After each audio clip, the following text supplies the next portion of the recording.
The water churned violently as a massive black fin sliced through the surface. Heart pounding, legs kicking frantically to stay afloat. A flash of white, then darkness as jaws clamped down. Dragged beneath the waves, lungs burning for air. The ocean turned red, a silent scream lost in the depths.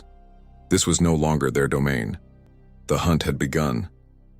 Hello everyone, welcome to the channel. Before we begin the ORCA ATTACK story, I want to ask for your support by subscribing to the channel. Your subscription is very important to us, so please subscribe, click the like button, and leave a comment telling us which city you're watching from. Now let's move on to the case. The crisp Arctic air nipped at Mia's cheeks as she stepped onto the weathered dock in Tromsø, Norway. The smell of salt and fish permeated the air, mingling with the excited chatter of tourists gathering near a sleek whale-watching vessel. Mia pulled her wool hat down over her ears, her breath forming small clouds in the chilly morning air. "Is this the boat for the ORCA expedition?" she asked a tall, broad-shouldered man who was checking items off a clipboard. The man looked up, his blue eyes crinkling at the corners as he smiled. "Indeed it is. I'm Eric Larson, your guide for today." "And you are?" "Mia Chen," she replied, returning his smile. "I've been looking forward to this trip for months." Eric nodded, making a mark on his clipboard. "Well, Mia, you've picked a great day for it. The weather's clear and we've had some excellent orca sightings lately. Why don't you head on board and find a spot? We'll be departing soon." Mia made her way up the gangplank, her excitement building with each step. The deck was already bustling with activity as other tourists milled about, adjusting camera equipment and pointing out landmarks along the fjord. A middle-aged couple stood near the railing, the woman fussing with her husband's scarf. "Oh, Harold, do make sure you're bundled up properly. I won't have you catching a chill out here." Harold rolled his eyes good-naturedly. "Yes, dear. Though, I doubt I'll feel cold once we spot those magnificent creatures." Nearby, a young man with a professional-looking camera hung around his neck was chatting animatedly with a group of college students. "I'm telling you, the photos you can get of orcas breaching are absolutely incredible. It's all about timing and a bit of luck." Mia found a spot along the railing, her fingers tracing the cool metal as she gazed out at the fjord. The water was a deep, steely blue, reflecting the snow-capped mountains that rose majestically on either side. She took a deep breath, savoring the moment of anticipation. A stocky man with a thick beard and weathered hands approached her, nodding in greeting. "First time seeing orcas?" Mia nodded. "Is it that obvious?" The man chuckled. "You've got that look in your eye. I'm Bjorn, by the way. Local fisherman. I come on these tours sometimes when I'm not out with my own boat. There's something special about seeing those black and white beauties in their natural habitat." Before Mia could respond, Eric's voice boomed across the deck. "All right, folks. Gather round for a quick safety briefing before we set off."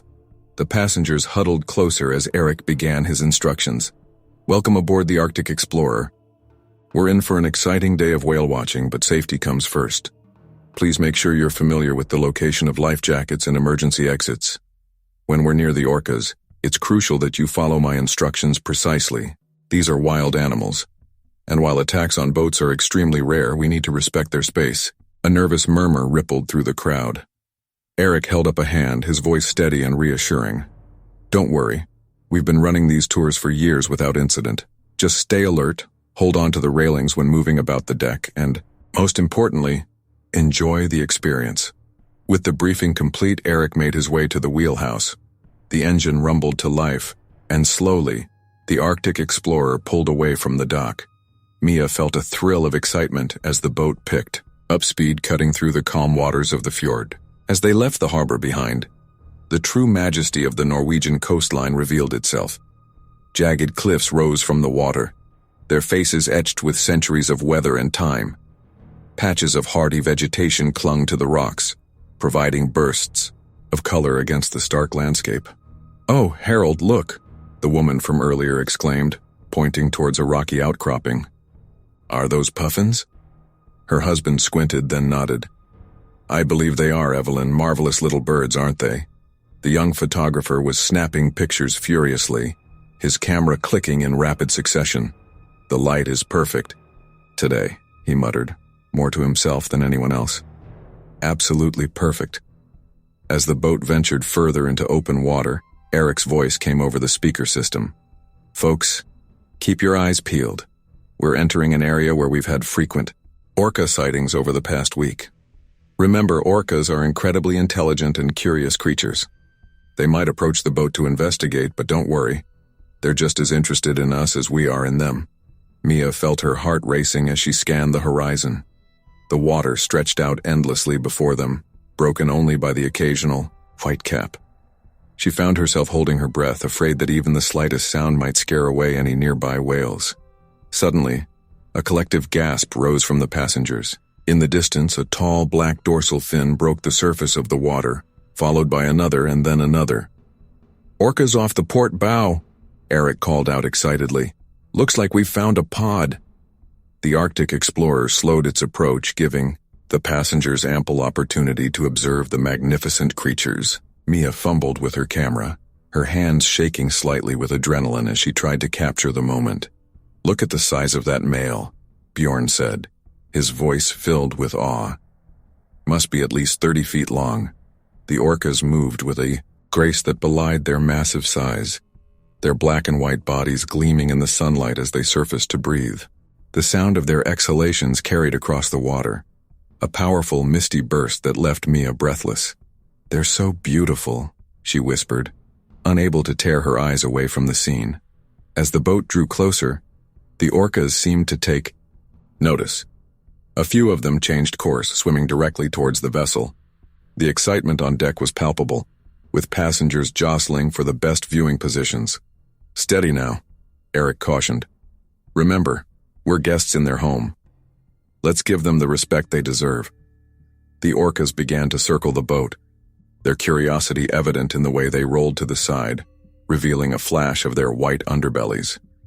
One particularly bold individual swam incredibly close to the hull, its eyes seemingly fixed on the awestruck humans above. "This is extraordinary," Harold muttered, his earlier nonchalance replaced by genuine wonder. "I've never seen anything like it." The young photographer was beside himself, his camera working overtime to capture every moment. "This is going to make an incredible series," he said, his voice trembling with excitement. As the minutes ticked by, Mia found herself lost in the moment, completely entranced by the orcas' movements. She watched as they breached and tail-slapped, their powerful bodies launching out of the water with surprising agility.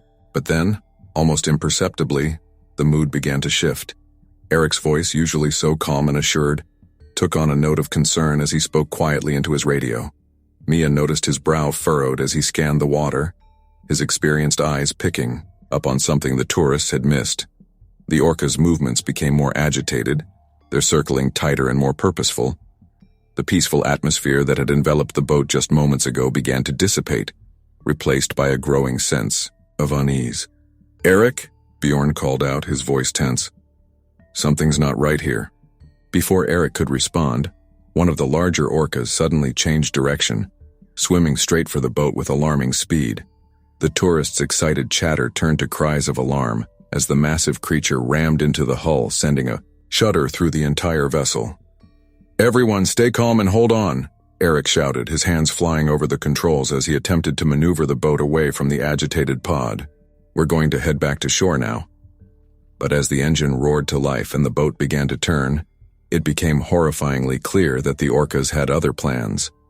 More of them joined the first, their powerful bodies slamming against the hull with frighteningly coordinated precision. Mia gripped the railing, her knuckles white, as she watched the once majestic creatures transform into something far more terrifying. The beauty of the moment had vanished, replaced by a primal fear that coursed through her veins. As the Arctic explorer struggled against the assault, the realization dawned on all aboard. Their whale-watching adventure had turned into a fight for survival against one of nature's most intelligent and powerful predators. The orcas, for reasons known only to them, had decided that this boat and its occupants were no longer welcome in their domain. The idyllic Norwegian fjord, which had seemed so peaceful just moments ago, now felt like a trap, with sheer cliffs on either side and an increasingly hostile sea beneath them. As Eric battled to keep the boat on course and the passengers held on for dear life, One thought echoed through Mia's mind. Would they make it back to shore? Or would this Arctic paradise become their watery grave? The Arctic explorer continued to push through the choppy waters, its bow cutting through the waves as it approached the pod of orcas. The initial excitement among the passengers had given way to a hushed reverence as they watched the magnificent creatures glide effortlessly through the water. Eric's voice crackled over the intercom. "Folks, we're going to idle the engines and drift for a while. This will give us a chance to observe the orcas without disturbing them too much. Remember, no sudden movements, and please keep your voices down." Mia leaned against the railing, her camera poised and ready. She watched in awe as a large male orca surfaced nearby, its towering dorsal fin slicing through the water like a black sail. The white eye patch seemed to gleam as it regarded the boat with what Mia could only describe as intelligent curiosity. "Magnificent, aren't they?" Bjorn murmured beside her. "I've been seeing these beauties for decades, and they still take my breath away every time." Mia nodded, unable to tear her eyes away from the scene. "I never imagined they'd be so present. It's like they're aware of us, watching us back." A younger orca breached suddenly, its entire body clearing the water in a spectacular display of power and grace. The deck erupted in gasps and excited whispers as cameras clicked frantically. "Oh, Harold, did you see that?" Evelyn exclaimed, clutching her husband's arm. "It's like it's showing off for us." Harold chuckled, his earlier stoicism completely forgotten. "I see it, dear. Absolutely remarkable." The young photographer, who had introduced himself as Alex, was practically bouncing with excitement. "This is incredible. The way the light's hitting the water, the contrast of their black and white skin. It's a photographer's dream." As the minutes ticked by, the orcas seemed to grow bolder, swimming closer to the boat. Mia found herself holding her breath as one particularly curious individual approached, its eye clearly visible just beneath the surface. "Eric," Bjorn called out, his voice tinged with a note of concern. "They're getting awfully close, don't you think?" Eric emerged from the wheelhouse, his brow furrowed as he surveyed the scene. "It's unusual behavior for sure, but as long as they're not showing any signs of aggression, we should be fine. Just remember, folks, no sudden movements." But even as he spoke, Mia noticed a change in the atmosphere. The playful curiosity of the orcas seemed to shift, their movements becoming more purposeful, almost predatory. The large male that had caught her attention earlier suddenly changed direction, swimming straight for the boat with alarming speed. "Everyone brace yourselves," Eric shouted, but his warning came a split second too late. The impact shuddered through the entire vessel, sending passengers stumbling. Mia gripped the railing tightly, her heart pounding in her chest as she watched the orca swim away, only to circle back for another pass. "Eric, what's happening?" Someone cried out in panic. Eric was already back in the wheelhouse, his hands flying over the controls. "I'm not sure, but we need to get out of here. Everyone, please remain calm and hold on to something sturdy." The engine roared to life, but as the boat began to move, more orcas joined the first. They circled the vessel with frightening coordination, their powerful bodies slamming against the hull with deliberate force. Mia watched in horror as a particularly violent impact sent a spray of water over the deck. Nearby, Evelyn let out a terrified shriek as she clung to Harold. "This isn't normal behavior," Bjorn shouted over the chaos. "I've never seen anything like this." The boat lurched again as another orca rammed it, and Mia heard a sickening crack from somewhere below. Water began to seep onto the deck, causing a fresh wave of panic among the passengers. "Eric," Bjorn called out. "We're taking on water." Eric's voice came over the intercom, strained but determined. "I've sent out a distress signal. Help is on the way, but we need to try and make it to that outcropping of rocks. It's our best chance." Mia could see the rocky formation Eric was referring to, but it seemed impossibly far away. The orcas continued their relentless assault, their massive bodies appearing and disappearing beneath the waves like phantom warriors. Alex, the photographer, had abandoned his camera and was helping an elderly couple secure their life jackets. "Just stay calm," he was saying, though his own voice shook. "We're going to be okay." But Mia wasn't so sure. She watched as another orca breached dangerously close to the boat, its massive body blocking out the sun for a moment before it crashed back into the sea, sending a wave of water washing over the deck. Why are they doing this? She heard someone sob nearby. I thought orcas didn't attack humans. Bjorn shook his head grimly. They don't, usually. This is something else entirely. The boat shuddered again, and this time Mia heard the unmistakable sound of metal tearing. A collective gasp rose from the passengers as they realized the gravity of their situation. We're not going to make it to the rocks, Bjorn muttered, his weathered face pale with fear. Eric's voice came over the intercom once more. Everyone, we need to prepare for evacuation. Please put on your life jackets and gather on the port side. We're going to attempt to launch the life rafts. New wave of panic swept through the crowd as people scrambled to follow Eric's instructions. Mia helped a shaking Evelyn secure her life jacket, trying to project a calm she didn't feel. It's going to be okay, she found herself saying, though the words felt hollow even to her own ears. As they gathered on the port side, Mia could see the determination on Eric's face as he fought to keep the failing boat on course. The orcas, seemingly aware of their quarry's vulnerability, intensified their attack. Suddenly, a particularly violent impact sent several passengers tumbling to the deck. Mia heard a splash and a scream, turning just in time to see an elderly man disappear beneath the waves. "Man overboard!" someone shouted.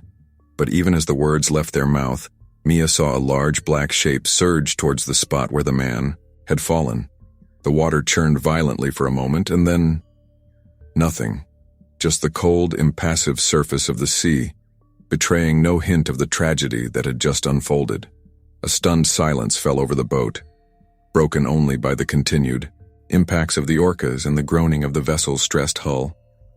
"Oh God," Evelyn whimpered, burying her face in Harold's chest. "Oh God, oh God." Mia felt a cold dread settle in her stomach. This wasn't just an unusual animal encounter anymore. This was a fight for survival. Eric's voice, tight with stress, but still commanding, cut through the panic. "Launch the life rafts, women and children first." As the crew scrambled to deploy the rafts, Mia found herself being ushered towards one of them. She balked, looking back at the others still on the failing boat. "Go," Bjorn urged her. "We'll be right behind you." With a final, desperate look at the chaos on deck, Mia allowed herself to be helped into the raft. As it was lowered into the churning sea, she caught a final glimpse of the Arctic explorer, listing heavily to one side, surrounded by the sleek, menacing shapes of the orcas.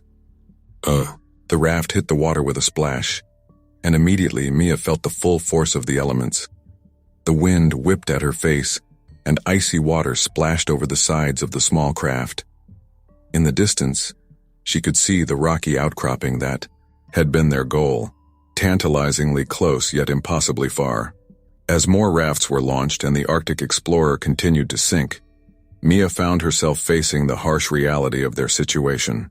They were adrift in the frigid Norwegian Sea, pursued by a pod of orcas that had inexplicably turned from magnificent marine mammals into relentless predators. The beauty of the fjord that had so captivated her earlier now seemed like a cruel illusion. As she huddled in the raft with the other shell-shocked passengers, Mia realized that their whale-watching adventure had become a desperate battle for survival against one of nature's most intelligent and powerful creatures. The question now was, would any of them live to tell the tale? The life raft bobbed precariously on the churning waves, its bright orange surface a stark contrast to the steely gray waters of the Norwegian Sea. Mia clung to the side, her knuckles white with cold and fear, as she watched the Arctic explorer sink deeper into the fjord. The once proud vessel now listed heavily to one side, its decks awash with frigid seawater. Eric's voice carried across the waves, strained but still commanding. "Everyone stay in your rafts, don't try to swim." Mia's eyes darted around, counting the other rafts.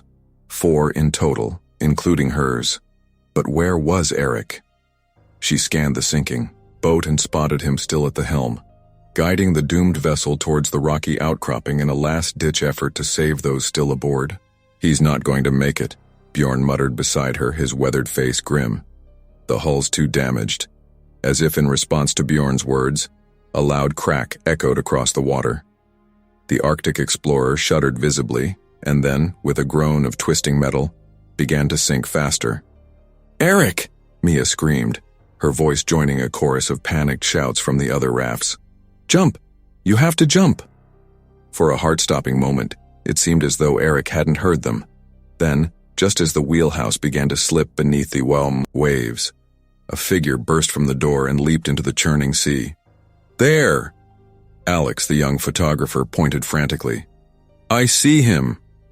Eric's head bobbed to the surface, his bright yellow safety vest a beacon amidst the gray waves. He began to swim towards the nearest raft with powerful strokes, but Mia's relief was short-lived. A sleek black dorsal fin cut through the water, heading straight for Eric. "Oh God," Evelyn whimpered from another raft. "They're coming back." The orca's massive body glided just beneath the surface, its intention clear. Eric saw it too, his strokes becoming more frantic as he raced against the approaching predator. "Paddle," Bjorn roared, grabbing an oar. "We have to get to him." Mia and the others in her raft began to paddle furiously, their arms burning with the effort. The distance seemed impossibly vast, the raft moving agonizingly slowly compared to the swift approach of the orca. Eric was only meters away from their raft when the orca surged upward. Its massive body breached the surface, jaws open wide. Mia's scream caught in her throat as she watched in horror, certain she was about to witness Eric's demise. But at the last second, Eric dove. The orca's jaws snapped shut on empty air as Eric disappeared beneath the waves. For a terrible moment, there was nothing but churning water where he had been. Then, miraculously, Eric surfaced right next to their raft. Bjorn and Alex reached out, hauling him aboard with desperate strength. Eric collapsed in the bottom of the raft, coughing and gasping. "Thank you," he managed between breaths. That was too close. But their ordeal was far from over. The orcas, having lost their larger prey with the sinking of the Arctic explorer, now turned their attention to the small rafts scattered across the fjord. "Why are they doing this?" Mia asked, her voice trembling. "I thought orcas didn't attack humans." Eric shook his head, still catching his breath. "They don't. Normally. This is unprecedented behavior.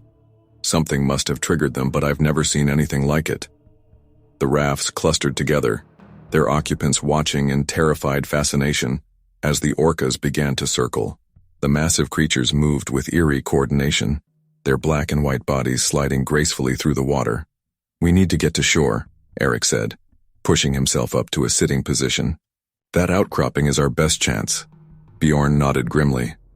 "Aye, but it's a good distance away, and with these beasties circling..."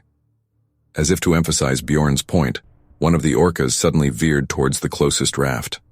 Its massive body slammed into the side, nearly capsizing the small vessel. Screams echoed across the water as the passengers clung desperately to the sides. "Paddle!" Eric shouted. "Everyone, paddle for shore! Stay together!" The rafts began to move, their occupants working in desperate unison. But the orcas weren't making it easy. They continued to circle and ram the rafts, their attacks becoming more frequent and aggressive. Mia's arms burned with the effort of paddling, her breath coming in ragged gasps. The rocky shore seemed to taunt them, appearing no closer despite their frantic efforts. Suddenly, a massive tail rose from the water next to their raft. Time seemed to slow as Mia watched it descend, knowing with horrible certainty what was about to happen. The tail slammed into the water with explosive force, sending a wave crashing over their raft. Mia felt herself lifted and thrown, the world spinning in a chaos of water and sky. Then she was underwater, the cold shocking the breath from her lungs. Panic seized her as she fought to orient herself, the water dark and confusing around her. Which way was up? Her lungs burned, demanding air she couldn't provide. Just as spots began to dance at the edges of her vision, a strong hand grasped her arm. She felt herself being pulled upward, and then her head broke the surface. She gasped, sucking in great lungfuls of air. "I've got you," Bjorn's gruff voice said in her ear. "Just hold on." Mia clung to him as he swam them back to the overturned raft. Eric and Alex were already there, working to right it. "Mia," Alex called out. "Thank God you're okay." With a monumental effort, they managed to flip the raft back over and clamber aboard. Mia collapsed, shivering violently as she looked around for the other rafts. Her heart sank as she realized one was missing. Where's the other raft?" she asked, her teeth chattering. Eric's face was grim. It went under. We couldn't get to them in time. The weight of his words settled over them like a shroud. More lives lost to this inexplicable tragedy. But there was no time to mourn. The orcas were still circling, their attacks becoming more frenzied. It was as if the taste of blood had driven them into a frenzy. "We have to keep moving," Eric said, his voice hoarse. "The shore. It's our only chance."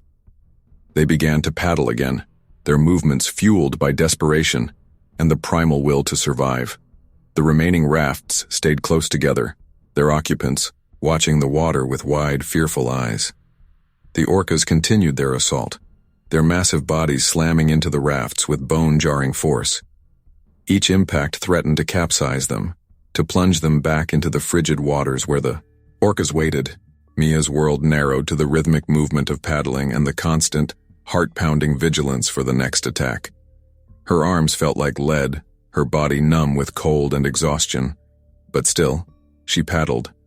"Look!" Alex's shout cut through the fog of fatigue. "The shore! We're almost there!" Mia looked up, hope surging through her as she saw the rocky beach looming closer. They were going to make it. They were going to survive. But the orcas weren't done with them yet. As if sensing their prey was about to escape, the massive creatures redoubled their efforts. Two of them charged towards Mia's raft, their intent clear. "Brace yourselves," Eric yelled. The impact was devastating. Mia felt herself airborne once again, the world spinning around her. Then she hit the water, the cold stealing her breath away. This time, however, her feet touched the bottom. They were in the shallows. With the last of her strength, Mia pushed herself up, breaking the surface and stumbling towards the shore. Around her, the other survivors were doing the same. They crawled onto the rocky beach, collapsing on the cold stones, gasping and shivering. Mia turned to look back at the water. The orcas were still there, their dorsal fins cutting through the waves just beyond where they could follow. They circled for a few moments, their dark eyes seeming to watch the bedraggled survivors. Then, as suddenly as their attack had begun, they turned and swam away, disappearing into the depths of the fjord. The silence that fell was deafening after the chaos of the past hour. Mia looked around at the shell-shocked faces of her fellow survivors. They had made it. But at what cost? Eric's voice when he spoke was barely above a whisper. "I've never seen anything like that. Never. It's not natural." Bjorn nodded, his face gray with exhaustion. Something's very wrong out there." As the adrenaline began to fade, the full weight of what they had experienced settled over the group. Mia huddled on the cold rocks, shivering, not just from the cold, but from the realization of how close they had come to death. The beauty of the Norwegian fjord, which had so captivated her just hours ago, now seemed like a cruel illusion. The tranquil waters hid deadly secrets, and the majestic orcas had revealed a terrifying new face of nature. As shock gave way to the first stirrings of relief, Mia knew that this was an experience that would haunt her for the rest of her life. The day had started with the promise of wonder and ended in a nightmare of survival, and somewhere out there, beneath the deceptively calm waters, the orcas were still swimming, their motives as mysterious and unfathomable as the depths they called home. The survivors huddled on the rocky shore, their bodies shivering from the cold and the lingering shock of their ordeal. The fjord stretched out before them, deceptively calm now, hiding the terror that lurked beneath its surface. Eric, still in his sodden guide uniform, paced back and forth, his eyes scanning the horizon for any sign of rescue. "We need to get warm," he said, his voice hoarse from shouting over the chaos earlier. "And we need to signal for help." Bjorn nodded, his weathered face etched with exhaustion. "Aye, but how?" "Our flares went down with the boat." Mia, her teeth chattering, looked around at the barren landscape. The rocky outcropping they'd landed on was sparse, with little vegetation and no sign of human habitation. Maybe we could build a fire," she suggested. Eric's eyes lit up. "Good thinking, Mia. If we can get a fire going, it might help. Rescue teams spot us." He turned to the group. "All right, everyone who's able, let's gather whatever we can find that might burn. Driftwood, dry grass, anything."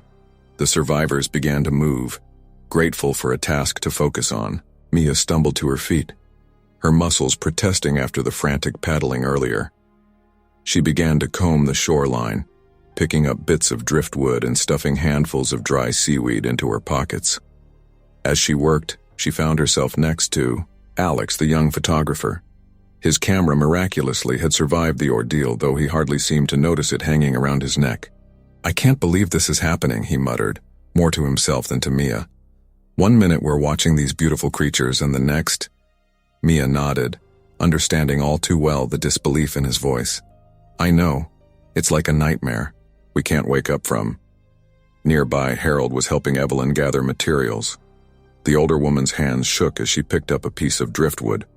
"Harold," she said, her voice trembling, "what if they come back? What if they can reach us here?" Harold put an arm around his wife, his own face pale but determined. Now, dear. We're on land. Orcas can't come up here. We're safe now." Eric overheard them and walked over, his expression grim. "You're right, Harold. Orcas can't come on land, but we're not out of danger yet. We need to get that fire going and hope that someone saw our distress signal before the boat went down." The unspoken weight of those who didn't make it hung heavy in the air. Mia swallowed hard, trying not to think about the faces she'd seen on the boat that morning. Faces that were now lost to the depths of the fjord. As the survivors gathered their meager findings, Bjorn and Eric worked on starting the fire. Bjorn produced a waterproof matchbox from a pocket in his fishing vest, earning a murmur of gratitude from the group. "Always be prepared," he said with a wry smile that didn't quite reach his eyes. After several tense minutes, a small flame sputtered to life. The survivors gathered around it, holding out their hands to the meager warmth. Mia felt some of the tension leave her body as the heat began to seep into her frozen limbs. Eric stood up, surveying the group. "We need to take stock of our situation. Does anyone have any food or water?" A quick inventory revealed a few energy bars and a half-empty water bottle among the survivors. It wasn't much, but it was something. "We'll have to ration it," Eric said. "We don't know how long we'll be here." As the reality of their situation settled in, the adrenaline that had kept them going began to wear off. Mia felt an overwhelming wave of exhaustion wash over her. She sank down onto a rock, her eyes drawn back to the water. "I don't understand," she said, her voice barely above a whisper. "Why did they attack us? Orcas don't do that." Bjorn sat down heavily beside her. "Les. In all my years on these waters, I've never seen anything like it. It's not natural." Eric joined them, his face etched with guilt and confusion. "I keep replaying it in my mind. Was there something I missed? Some sign I should have seen?"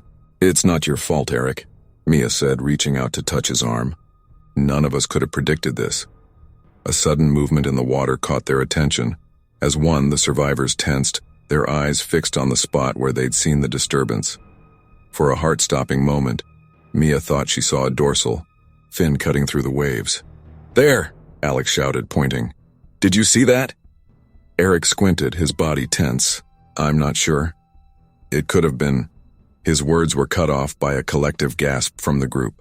A massive orca breached the surface, its black and white body glistening in the fading light. It hung in the air for a moment, seeming to regard the terrified humans on the shore, before crashing back into the water with a tremendous splash. Evelyn let out a strangled cry, burying her face in Harold's chest. The other survivors huddled closer together, their eyes wide with renewed fear. "They're still out there," someone whispered, "watching us." Eric's voice, when he spoke, was tight with strain. "They can't reach us here. We're safe on land, we just need to stay calm and wait for rescue." But Mia could see the doubt in his eyes. The orca's behavior was so far beyond anything they'd ever encountered that there was no telling what they might do next. As the light began to fade, casting long shadows across the rocky shore, the survivors settled in for a long, tense night. They took turns keeping watch, their eyes straining in the darkness for any sign of movement in the water. Mia found sleep elusive, her mind replaying the terrifying moments of the attack whenever she closed her eyes. The sound of the waves lapping at the shore, once soothing, now filled her with dread. In the early hours of the morning, a new sound cut through the night, a rhythmic thumping that grew louder with each passing moment. "Do you hear that?" Mia asked, sitting up straight. Eric was already on his feet, his face lifted to the sky. "It's a helicopter!" he shouted. "Quick, build up the fire!"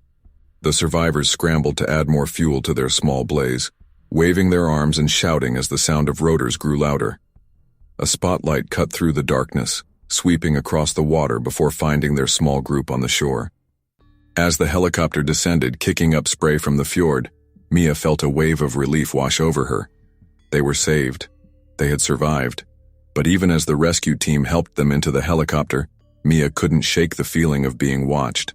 She looked back at the water one last time as they lifted off. There, just visible in the spotlight's glare, she saw them.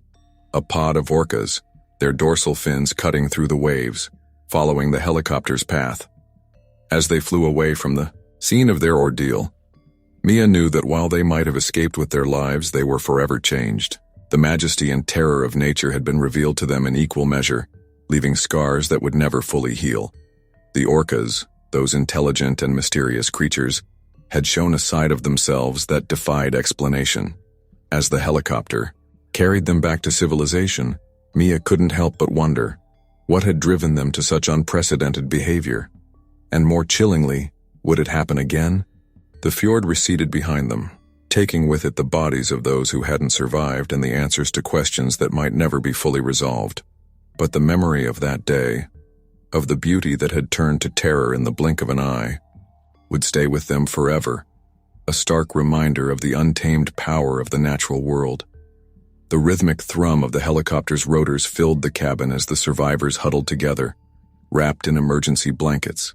The adrenaline that had kept them going was fading, replaced by a bone-deep exhaustion and the first stirrings of shock. Mia stared out the window, watching the fjord recede into the distance, its dark waters hiding the horrors they had just escaped. Eric sat beside her, his face etched with a mixture of relief and guilt. He hadn't said a word since they'd been lifted to safety, his eyes distant and unfocused. Mia placed a hand on his arm, feeling him flinch slightly at the contact. "It wasn't your fault," she said softly, barely audible over the noise of the helicopter. Eric turned to her, his eyes brimming with unshed tears. "I was responsible for everyone on that boat. I should have seen the signs, should have known something was wrong." Before Mia could respond, the pilot's voice crackled over the intercom. "We'll be landing in Tromsø in about 10 minutes. There are emergency services standing by to assess everyone." A collective sigh of relief rippled through the group. They were almost back to civilization, almost safe. As the helicopter began its descent, Mia caught sight of a flurry of activity on the ground. Ambulances, police vehicles, and what looked like a mobile command center were all gathered at the landing site. The reality of what they had just survived began to sink in. The moment the helicopter touched down, the survivors were swarmed by medical personnel. Mia found herself being gently but firmly guided towards an ambulance, a blanket draped over her shoulders, and a cup of hot tea pressed into her hands. "Miss, can you tell me your name?" a paramedic asked, shining a light into her eyes. "Mia Chen," she replied, her voice sounding strange and distant to her own ears. "Okay, Mia, we're going to take you to the hospital to get checked out. You're in shock, but you're safe now." As she was helped into the ambulance, Mia caught sight of the others. Evelyn was clinging to Harold, both of them looking shell-shocked. Alex was talking animatedly to a police officer, his hands moving in wide gestures as he recounted their ordeal. And Eric was standing apart from the others, his shoulders slumped as he spoke with a man in a Coast Guard uniform. The doors of the ambulance closed, cutting off Mia's view of the scene. As they drove towards the hospital, the events of the day replayed in her mind like a nightmarish film reel. The excitement of the whale-watching tour, the initial awe at seeing the orcas, the sudden shift from wonder to terror. At the hospital, Mia was examined, treated for mild hypothermia and shock, and given a sedative to help her rest. As she drifted off to sleep, her last thoughts were of the dark waters of the fjord and the mysterious creatures that had turned their dream excursion into a fight for survival. When Mia awoke, sunlight was streaming through the hospital room window. For a moment, she was disoriented. The sterile white walls a stark contrast to the wild beauty of the fjord. Then, like a tidal wave, the memories came crashing back. A nurse entered the room, smiling gently. "Good morning, Ms. Chen. How are you feeling?" Mia sat up slowly, wincing at the stiffness in her muscles. I'm not sure. Is everyone else okay?" The nurse nodded. "Yes, all the survivors are being treated and are in stable condition. There's someone here to see you if you're feeling up to it." Before Mia could respond, Eric appeared in the doorway. He looked haggard with dark circles under his eyes and a day's worth of stubble on his chin. "Hey," he said softly. "Mind if I come in?" Mia nodded, and Eric entered, taking a seat beside her bed.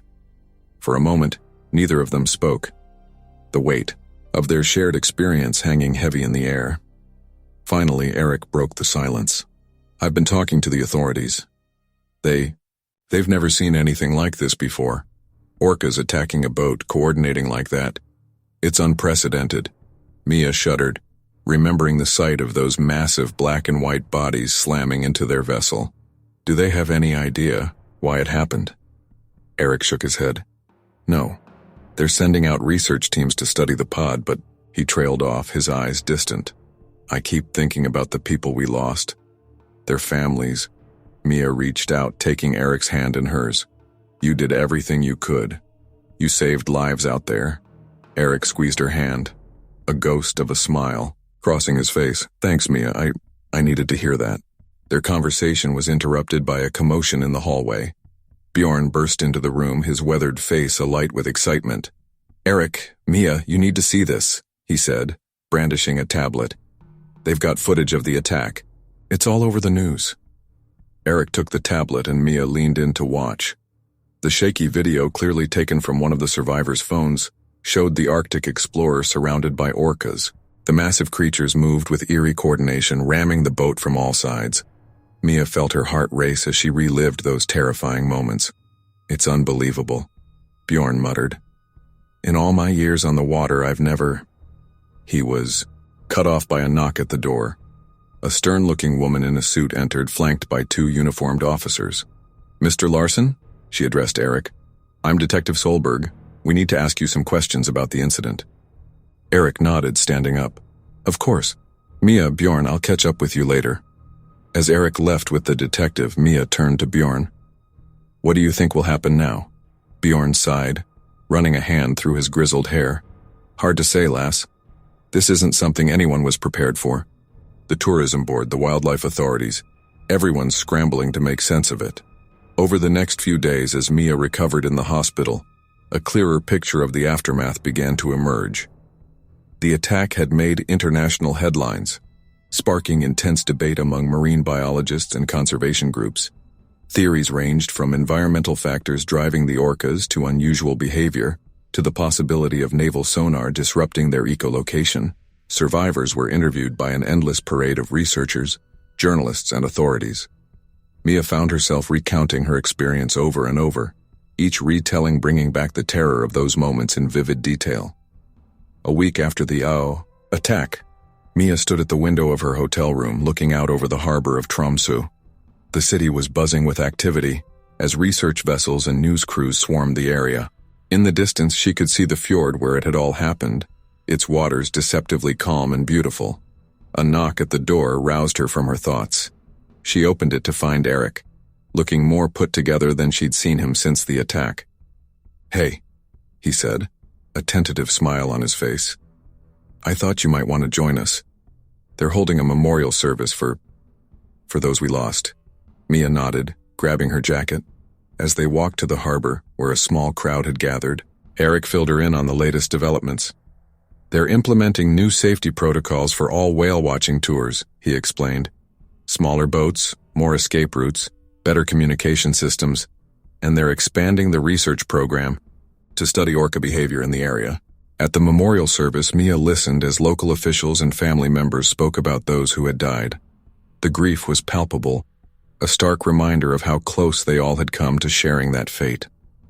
As the service concluded, with flowers being cast into the waters of the fjord, Mia felt a tap on her shoulder. She turned to see Alex, the young photographer, his camera hanging around his neck. "I developed the photos from that day," he said quietly. I thought you might want to see them."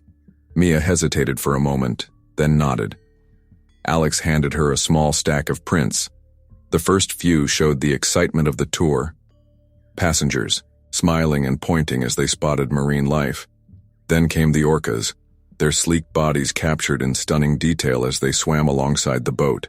But it was the last photo that caught Mia's breath. Taken just as the attack began, it showed an orca breaching beside the boat, its massive body blocking out the sun, the intelligence in its eye, the power in its form. It was both terrifying and awe-inspiring. "It's incredible," Mia whispered. Alex nodded. "I've been thinking a lot about that moment, about how something so beautiful can also be so dangerous. It's like we got a glimpse of nature in all its raw power, you know?" As they stood there looking out over the fjord, Mia felt a complex mix of emotions wash over her, fear certainly, and lingering shock, but also a profound sense of respect for the untamed wildness they had encountered.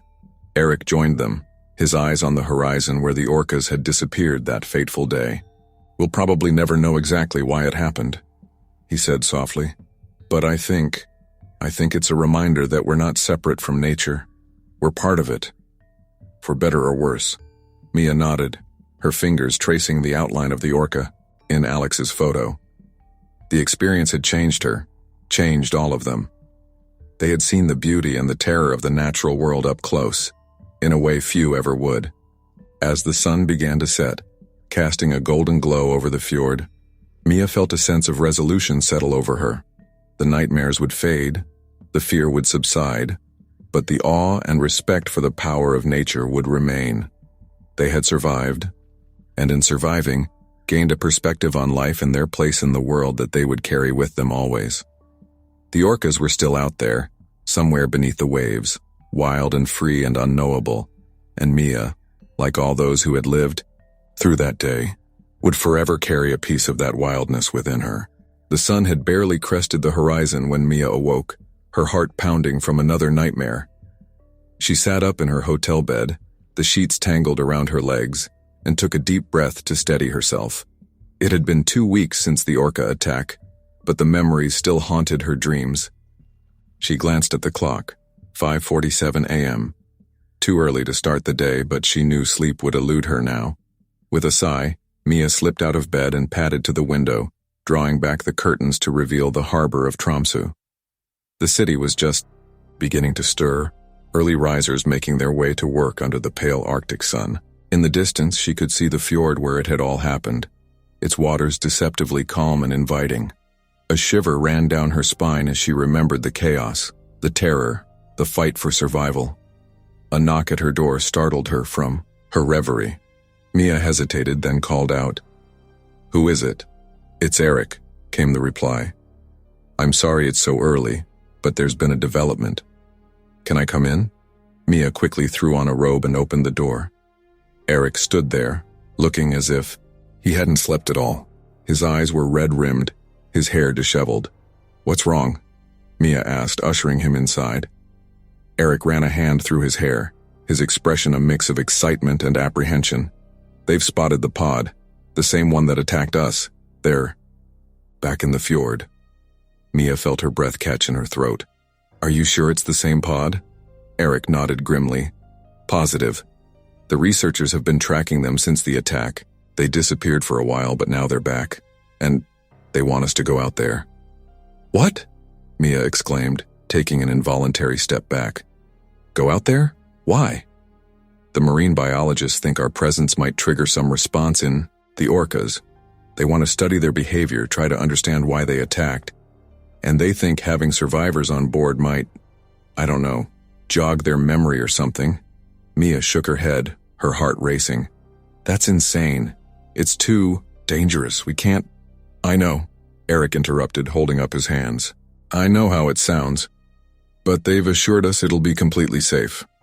We'll be on a much larger research vessel with armed escorts, and we don't have to go if we don't want to, but I think we should." Mia stared at him, incredulous. "You can't be serious." Eric's expression softened. "Mia, I understand your fear. I'm terrified too, but think about it. This might be our only chance to understand why this happened, to prevent it from ever happening again. Don't you want answers?" Mia turned back to the window, her gaze drawn to the fjord.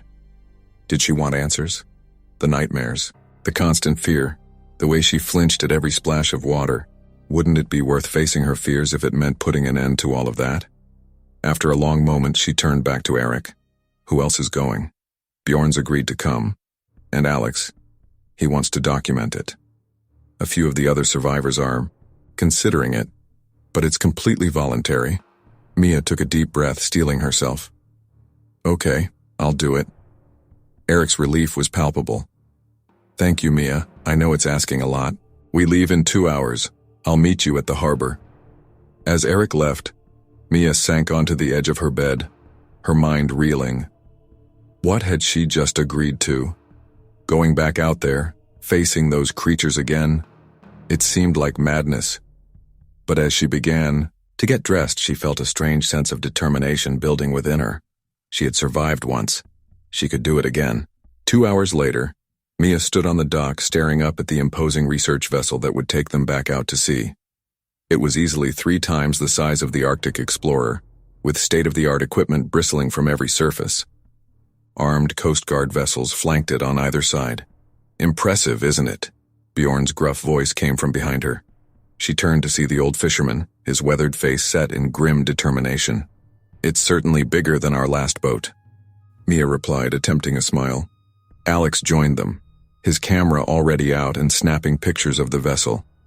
This is going to be incredible, he said, his excitement palpable. I mean, obviously it's terrifying, but think of the footage we'll get. Mia envied his enthusiasm. Her own stomach was tied in knots, her palms sweaty as she gripped the strap of her bag. Eric approached, accompanied by a woman in a white lab coat. Everyone, this is Dr. Linnea Eklund. She's the lead marine biologist on this expedition. Dr. Eklund smiled warmly at the group. Thank you all for coming. I know this isn't easy for you, but your presence here could be invaluable to our research. I promise you, we've taken every possible precaution to ensure your safety. As they boarded the vessel, Mia couldn't help but feel a sense of déjà vu. The excitement in the air, the anticipation of seeing the orcas. It was all too familiar, but this time there was an undercurrent of tension, of fear. The ship's captain, a stern-faced woman named Captain Johansson, gave them a brief safety briefing before they set off. Mia listened intently, memorizing the locations of the life rafts and emergency exits. She wasn't taking any chances this time. As the ship pulled away from the dock, Mia stood at the railing, watching Tromsø recede into the distance. Eric joined her, his presence oddly comforting. Are you okay? He asked softly. Mia nodded, not trusting herself to speak. The further they got from shore, the more her anxiety grew. Every dark shape in the water made her flinch. Every splash sent her heart racing. Dr. Eklund's voice came over the ship's intercom. We're approaching the area where the pod was last sighted. Everyone, please be alert and report any sightings immediately.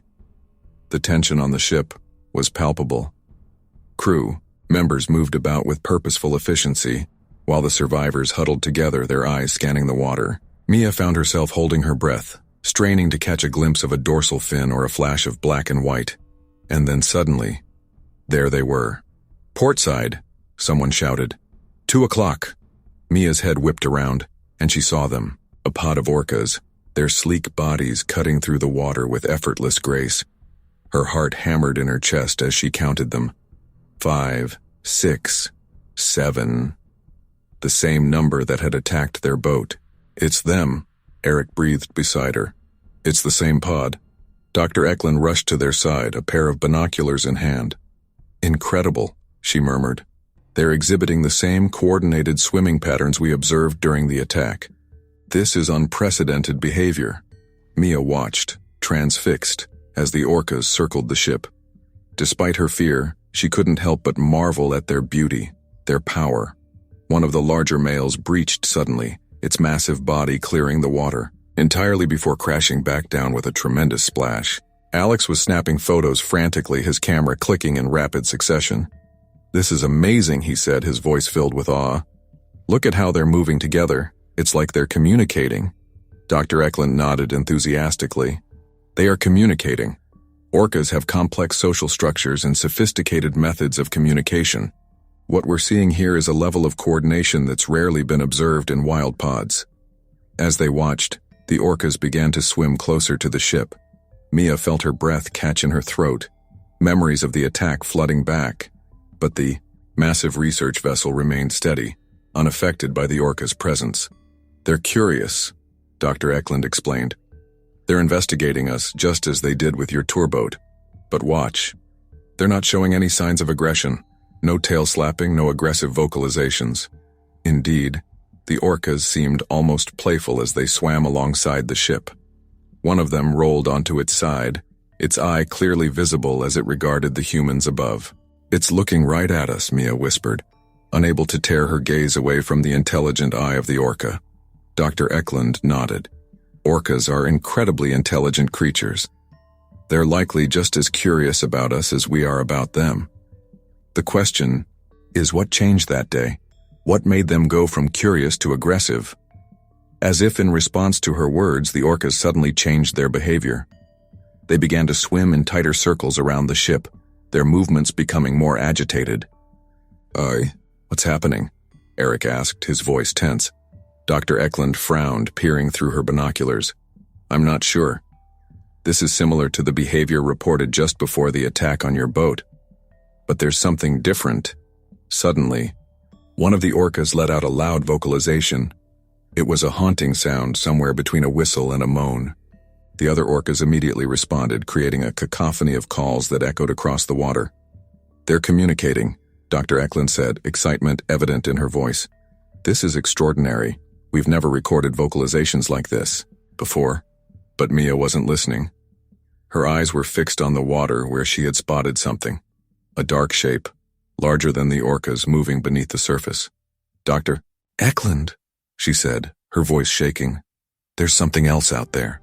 The marine biologist followed Mia's gaze, her eyes widening as she spotted the shape. "My God," she breathed. "It can't be." The surface of the water broke, and a massive head emerged. It was an orca, but unlike any Mia had ever seen. It was easily twice the size of the others, its skin a mottled gray rather than the distinctive black and white. "It's impossible," Dr. Eklund whispered. That's not an orca. It's a hybrid, a cross between an orca and a sperm whale. I've never seen anything like it." The hybrid creature let out a deep, resonant call that seemed to vibrate through the very hull of the ship. The other orcas responded immediately, falling into formation around the larger animal. "This explains everything," Dr. Eklund said, her voice filled with wonder. "The unusual behavior, the aggression. They were protecting this hybrid. It must be a member of their pod, but its size would make it vulnerable to ship strikes. They were defending it." As they watched, the hybrid sank beneath the waves and the rest of the pod followed. Within moments, they had disappeared into the depths, leaving the surface of the fjord as calm as if they had never been there. A stunned silence fell over the ship. Mia looked around at the others, Eric, Bjorn, Alex, and saw her own mix of fear, awe, and disbelief mirrored in their faces. "What do we do now?" she asked, her voice barely above a whisper. Dr. Eklund turned to them, her eyes shining with excitement and determination. Now we have work to do. This discovery, it changes everything we thought we knew about orcas, about interspecies breeding in cetaceans. We need to study this pod, to understand this hybrid and its impact on the pod's behavior." As the ship began to turn back towards Tromsø, Mia felt a strange sense of peace settle over her. The fear was still there, a low hum in the back of her mind, but it was overshadowed by a newfound sense of wonder. They had come seeking answers, and while they had found more questions than solutions, Mia felt as though a weight had been lifted. The orcas weren't mindless killers. They were complex, intelligent creatures capable of forming bonds that transcended species. As she watched the fjord recede into the distance, Mia knew that this experience had changed her forever. She had faced her fears, confronted the very creatures that had nearly killed her, and come away with a deeper understanding of the natural world and her place in it. The orcas were still out there, wild and free and mysterious. But now, instead of terror, Mia felt a profound sense of respect and awe. She had glimpsed a world few humans ever saw, and she knew she would never look at the ocean the same way again. As the research vessel made its way back to port, carrying with it a discovery that would shake the foundations of marine biology, Mia found herself looking forward to the future. There were more questions to be answered, more mysteries to unravel, and she, along with Eric, Bjorn, and Alex, would be there to see it through. The terrors of the past had given way to the wonders of discovery, and Mia Chen, once a simple tourist, now stood at the forefront of a new chapter in our understanding of the ocean's greatest predators. The research vessel, Northern Light, cut through the choppy waters of the Norwegian fjord, its bow slicing through the early morning mist. Mia stood at the railing, her hands gripping the cold metal as she stared out at the vast expanse of water. It had been 3 months since their encounter with the hybrid orca, and she still couldn't shake the mixture of awe and trepidation that filled her every time they ventured out to sea. Dr. Linnea Eklund approached, her breath visible in the crisp air. "How are you holding up, Mia?" Mia turned to the marine biologist, offering a small smile. "I'm okay. It's still intense being out here, but I wouldn't miss this for the world." Linnea nodded, understanding in her eyes. "What we're doing here is groundbreaking. Your experiences, your insights, they're invaluable to our research." As if on cue, Eric's voice crackled over the ship's intercom. "Attention all hands. We're approaching the last known location of the pod. Everyone to your stations."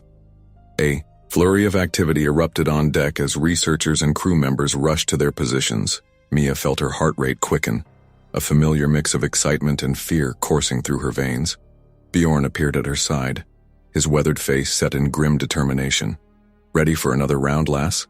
Mia nodded, grateful for the old fisherman's steady presence. "As ready as I'll ever be." Alex joined them, his camera already in hand.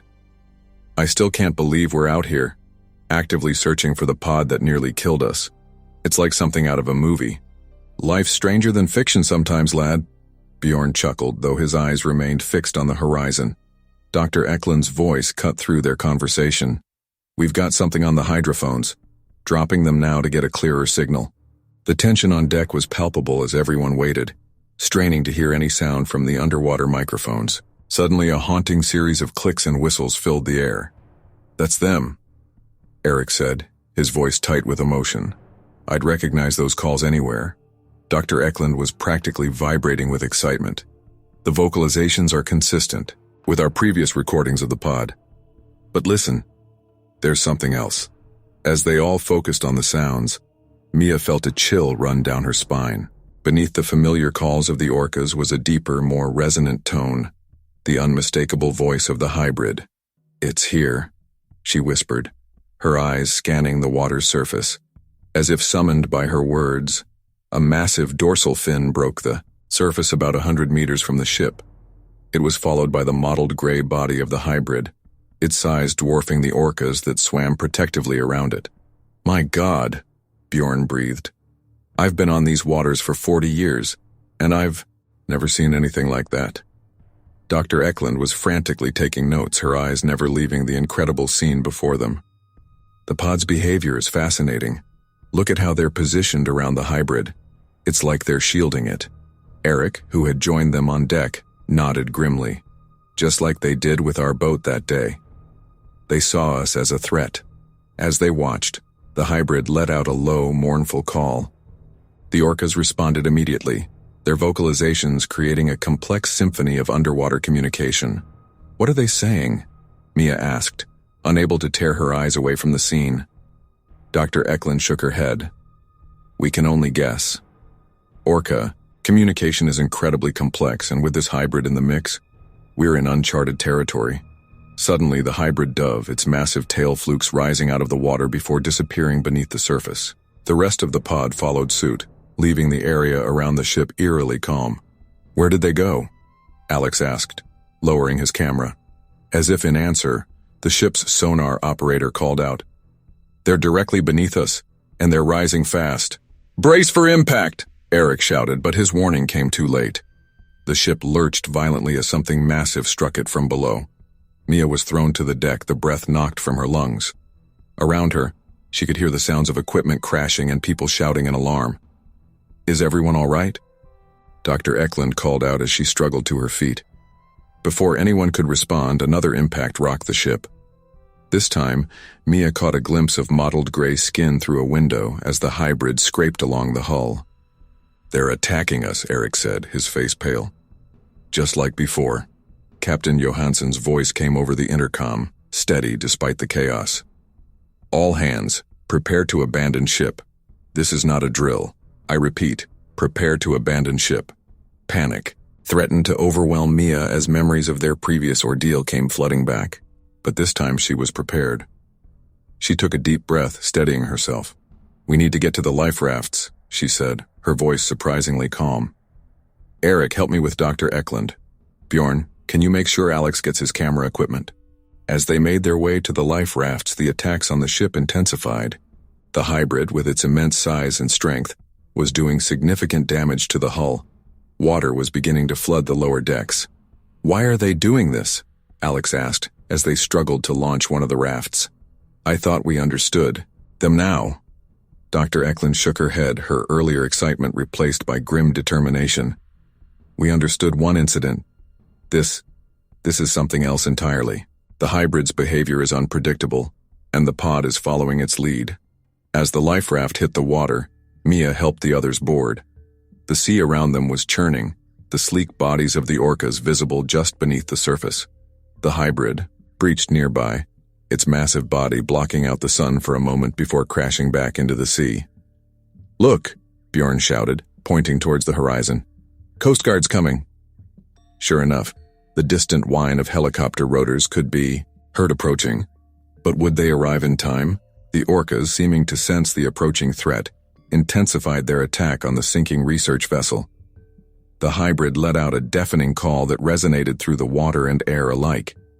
"They're trying to capsize us," Eric yelled as a particularly violent wave generated by the hybrid's massive tail threatened to overturn their raft. Mia gripped the sides of the raft, her knuckles white. She locked eyes with an orca as it swam past, its intelligent gaze seeming to peer into her very soul. In that moment, she felt a connection, a glimmer of understanding. "They're scared," she said, her voice barely above a whisper. "What?" Dr. Eklund turned to her, confusion evident on her face. "The orcas, the hybrid, they're not attacking out of aggression. They're terrified." Mia's mind was racing, putting the pieces together. Think about it. A creature that shouldn't exist, that has no place in the natural order. It's powerful but vulnerable. And the only family it has is this pod of orcas. Understanding dawned in Dr. Eklund's eyes. Of course.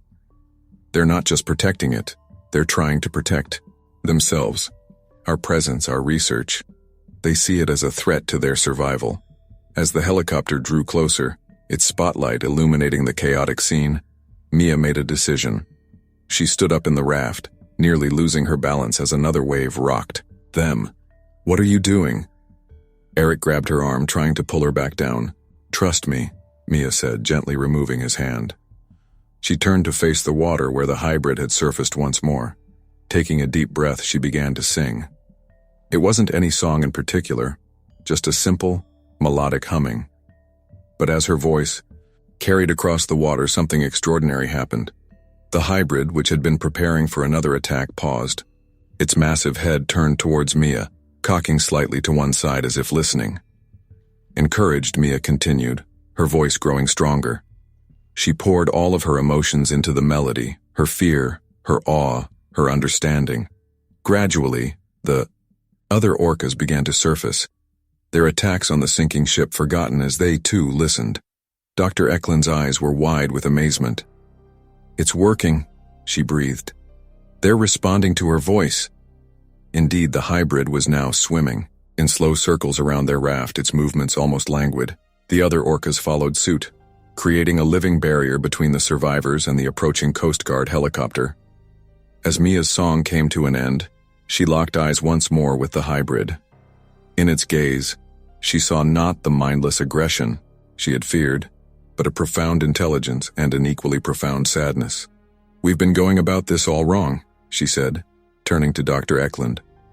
"We can't study them like this, pursuing them, invading their territory.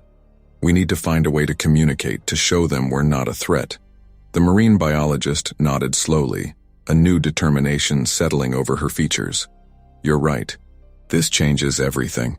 Our entire approach needs to be reevaluated. As the Coast Guard helicopter hovered overhead, preparing to winch the survivors to safety, Mia took one last look at the extraordinary scene around them. The hybrid and its pod were still circling, their movements now almost protective rather than aggressive. Will we see them again? Alex asked as they were lifted into the helicopter. Dr. Eklund smiled, a mix of excitement and trepidation in her eyes. I have a feeling this is just the beginning.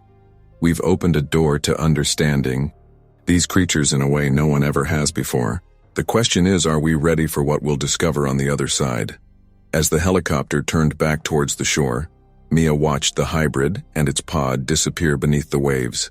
The encounter had lasted only minutes, but she knew it would change the course of marine biology and her own life. Forever. The Norwegian fjord, which had once been a place of terror for her, now held the promise of incredible discovery. Mia realized that her journey, which had begun with a simple whale-watching tour, had transformed into something far greater. She was no longer just a survivor. She was a bridge between two worlds, human and cetacean, each with so much to learn from the other. As the coast came into view, Mia felt a sense of purpose settle over her.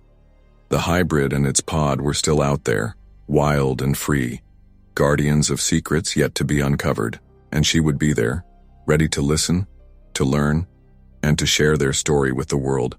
The terrors of the past had given way to the wonders of the unknown, and Mia Chen, once a reluctant participant in this grand adventure, now stood at the forefront of a new era in our understanding of the ocean's most enigmatic inhabitants. The song of the sea had called to her, and she had answered. Now it was time to see where that melody would lead. The conference room at the Tromsø Marine Research Center buzzed with anticipation. Scientists, government officials, and members of the press crowded around a long table, their eyes fixed on the group seated at the front. Mia Chen sat between Dr. Linnea Eklund and Eric Larson, her hands clasped tightly in her lap to hide their trembling. Dr. Eklund cleared her throat, silencing the murmurs. Thank you all for coming. As you know, 6 months ago, we encountered an unprecedented hybrid creature, part orca, part sperm whale in the Norwegian fjords. Today we're here to share our findings and announce our plans moving forward. She nodded to Mia, who took a deep breath before leaning towards the microphone. Our initial encounters with the hybrid and its pod were volatile, Mia began, her voice steady despite her nerves.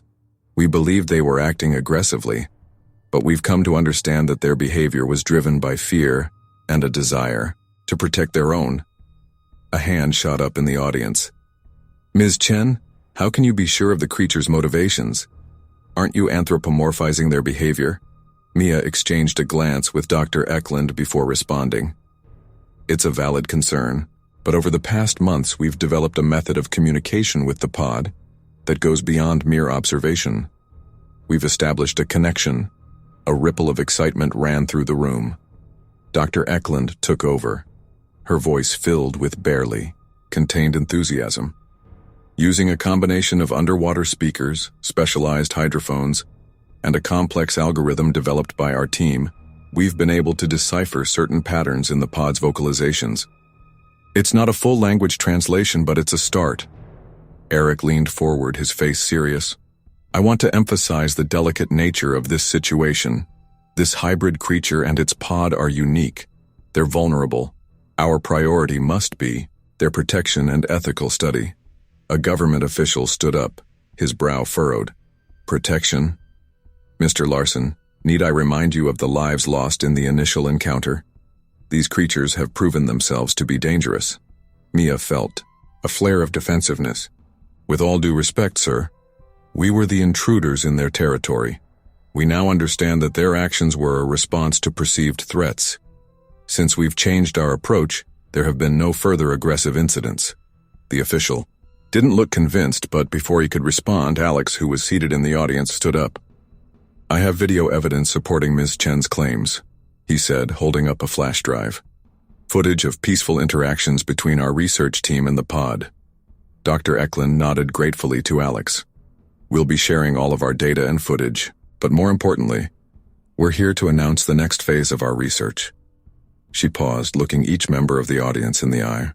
We're proposing the establishment of a protected marine area in the fjord where the pod resides, a place where we can continue our studies without external interference, and where the hybrid and its family can live without fear of human encroachment. The room erupted in a cacophony of voices. Questions were shouted from all directions, cameras flashed, and heated debates broke out among the attendees. Mia felt overwhelmed by the sudden uproar, but a gentle touch on her arm steadied her. She looked up to see Bjorn, who had been quietly observing from the side of the room. "You're doing great, lass," he said with a reassuring smile. "Just remember why we're here." Mia nodded, grateful for the old fisherman's steadying presence. She turned back to the crowd, raising her voice to be heard over the din. "Please, everyone, I know this is a lot to take in, but we're talking about a scientific breakthrough of unprecedented proportions. This isn't just about one unusual creature. It's about expanding our understanding of cetacean intelligence, communication, and social structures." Her words seemed to calm the room somewhat. A marine biologist from a rival research team stood up, her expression skeptical but curious.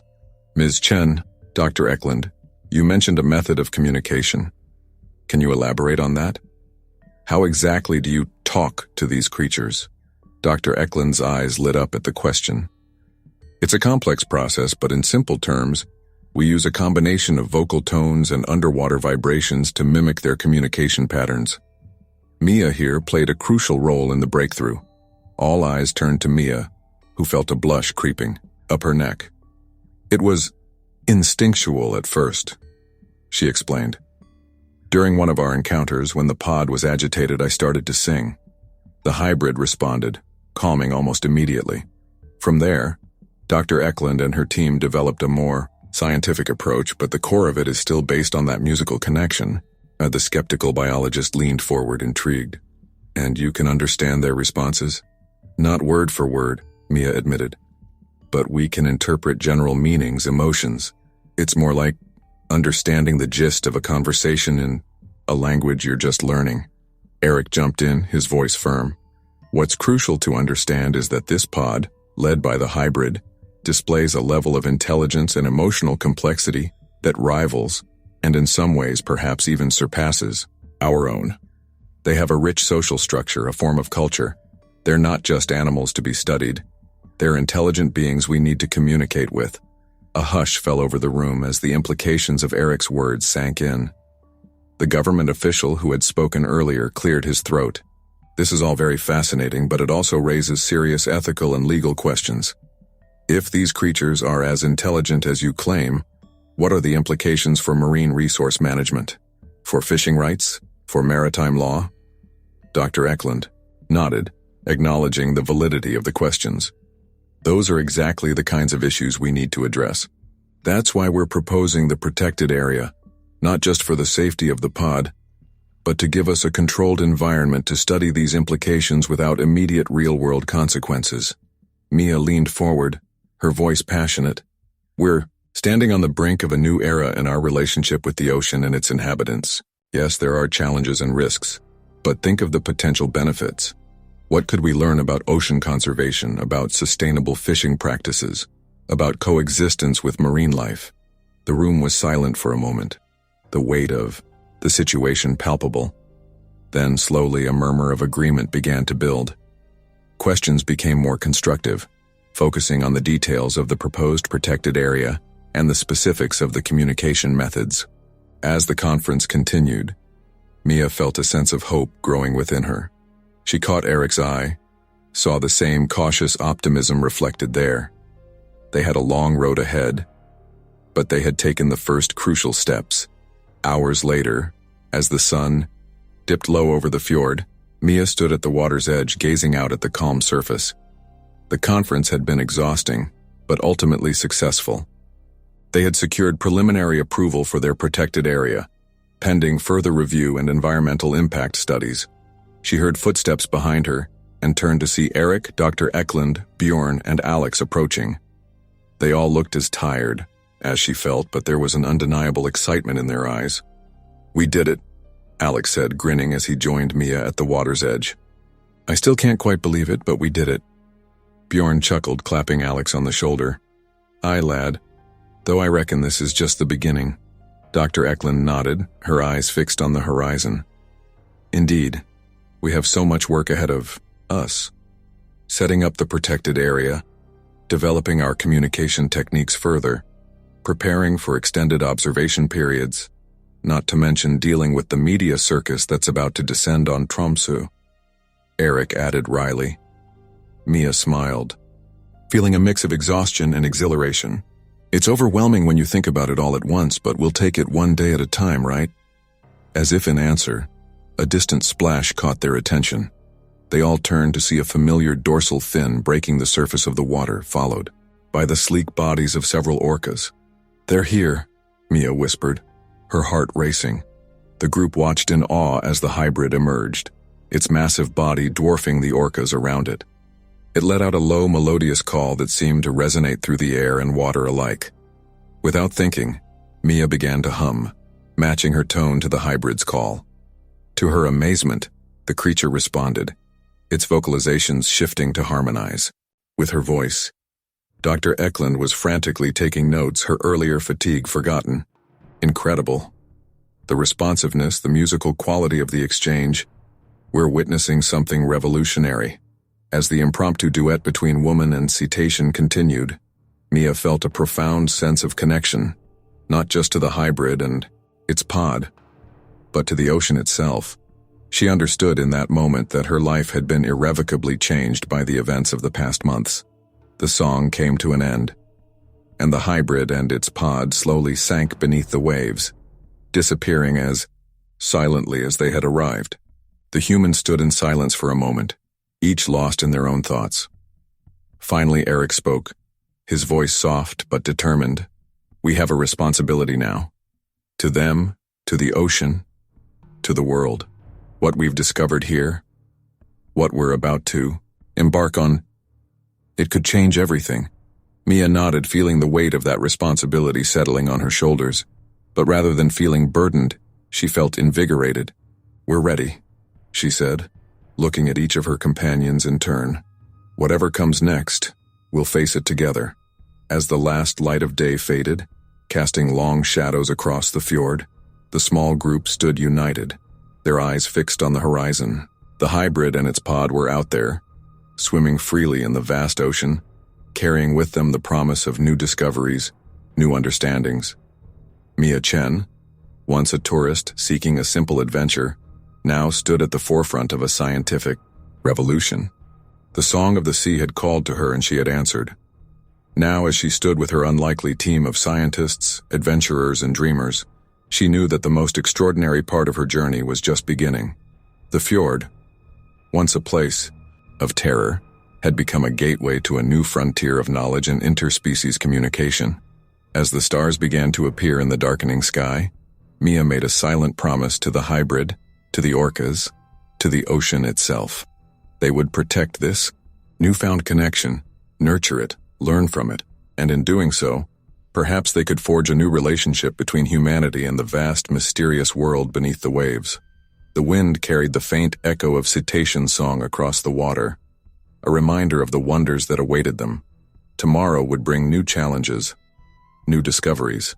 But for now, Mia and her companion stood in quiet contemplation, united by their shared experience and their commitment to unraveling the mysteries of the deep. The orca whale hybrid and its pod had changed their lives forever. Now, it was up to them to ensure that this extraordinary discovery would change the world for the better. As Mia gazed out at the fjord, she felt a sense of purpose and belonging she had never known before. The ocean had shared its secret with them. It was time to listen, to learn, and to protect the remarkable beings that called it home. The gentle hum of the research vessel's engines filled the air as Mia Chen stood at the bow, her eyes fixed on the horizon. The fjord stretched out before her, its waters a deep, steely blue under the overcast sky. It had been a year since their groundbreaking announcement, and the protected marine area was now a reality. Dr. Linnea Eklund approached, a tablet in hand. Mia, we're picking up some interesting vocalizations on the hydrophones. I think you Should take a listen.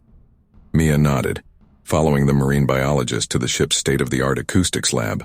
As she donned the headphones, a familiar series of clicks, whistles, and low, resonant tones filled her ears. A smile spread across her face.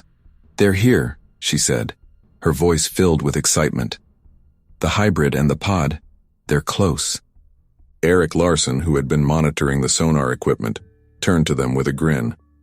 "I've got visual confirmation. They're about half a kilometer off the starboard bow." The excitement was palpable as the team rushed to their stations. Over the past year, they had made significant progress in their communication attempts with the hybrid and its pod, but each encounter still held the promise of new discoveries. Mia grabbed the underwater speaker system they had developed, preparing to initiate contact.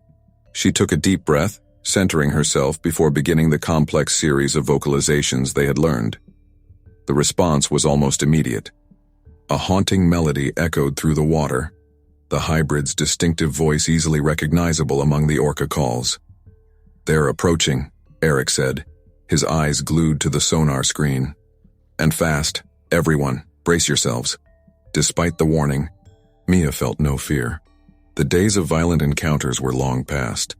As the pod drew closer, she could make out their dorsal fins cutting through the water's surface. And then, there it was. The hybrid breached, its massive body launching out of the water in a spectacular display of power and grace. Water cascaded off its mottled gray skin as it crashed back into the sea, sending waves rocking the research vessel. "Magnificent," Dr. Eklund breathed, furiously taking notes. "Look at the way the pod is positioning itself around the hybrid. Their protective behavior is as strong as ever." Mia leaned over the railing, her heart racing with excitement. The hybrid surfaced, again closer this time. Its intelligent eye seemed to focus directly on her. "Hello, old friend," Mia said softly. She began to sing, a melody they had developed over months of interaction. It was a greeting, a welcome, an expression of peaceful intentions all rolled into one. The hybrid responded, its vocalizations harmonizing with Mia's voice in a way that still sent chills down her spine no matter how many times she experienced it. "I'm still amazed every time I see this," came a gruff voice from behind her. Mia turned to see Bjorn, the old fisherman who had become an integral part of their team. "In all my years on these waters, I never imagined anything like this." Alex, the photographer whose images had helped sway public opinion in their favor, was snapping pictures rapidly. "The way they move together, it's like a dance," he said, his voice filled with awe. As the encounter continued, Dr. Eklund coordinated the research efforts. Water samples were taken, behavioral observations were meticulously recorded, and complex audio recordings were made of the ongoing vocalizations. "Mia," Dr. Eklund called out, "we're picking up some new patterns in their vocalizations. Can you try sequence Delta 7? Mia nodded, turning back to the water. She began a new series of calls, more complex than their usual greetings. It was a sequence they had developed to convey more abstract concepts, in this case an invitation to join them on a predetermined route through the fjord. The response from the pod was immediate and surprising. The orcas began to move in a tight circular pattern around the hybrid. The massive creature then let out a low, resonant call that seemed to vibrate through the hull of the ship itself. "What's happening?" Eric asked, his brow furrowed as he studied the sonar readings. Dr. Eklund shook her head, her eyes wide with excitement. "I'm not sure, but I think they're actually considering our invitation. This is unprecedented." As they watched in amazement, the hybrid and its pod began to move in the direction Mia had indicated in her vocal sequence. The research vessel followed at a respectful distance, the entire team hardly daring to breathe for fear of breaking the spell. For hours they traveled together through the fjord.